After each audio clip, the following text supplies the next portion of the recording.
बबुआ तई कैसन तोहर प्यार बा रोइले तारा याद में हो ई कैसन तोहर प्यार बा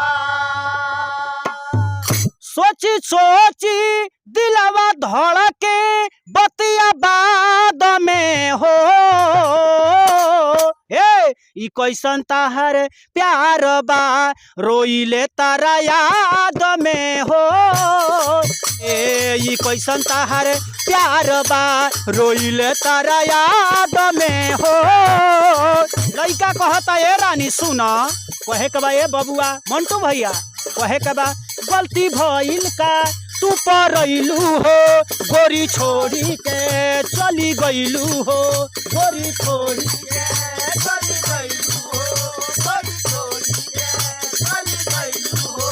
गलती भइल का तू परैलू हो गोरी छोड़ी के चली गईलू हो गोरी छोड़ी के चली गईलू हो गोरी छोड़ी के चली गईलू हो तू तो देखे जालू पारसाद में हो ई कैसन तोहर प्यार बा रोइले तारा याद में हो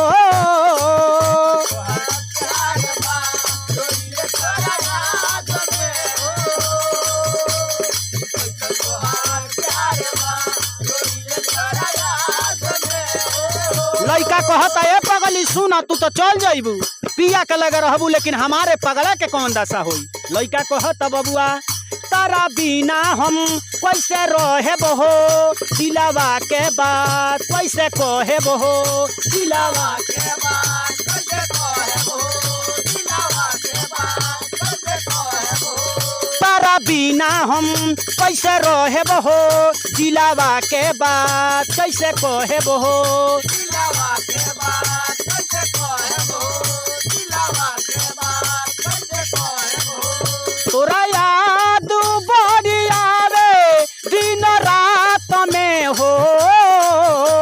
ई कैसन तोहर प्यार बा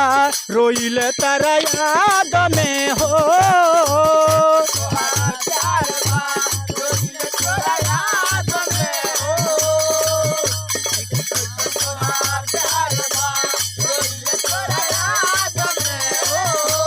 रउआ देखतानी जियो भोजपुरिया न्यूज चैनल हम हई वायरल गायक कलाकार ब्रिजेश हलचल जितना प्रेमी भैया देखता सबके गोड़ छू के प्रणाम करतनी लास्ट अंतरा लागता। लइका कहता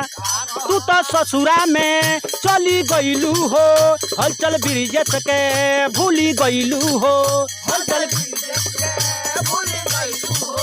हलचल ब्रिजेश के भूली गईलू हो तू तो ससुरा में चली गईलू हो हलचल ब्रिजेश के भूली गईलू हो हलचल ब्रिजेश के भूली गईलू हो हलचल ब्रिजेश के भूली गईलू हो तू तो आशिकी के मुआवलू कौना सवाद में हो तू तो आशी को बनवलू कौन सवाद में हो ई कैसन तोहर प्यार बा रोइले तारा याद में हो चला।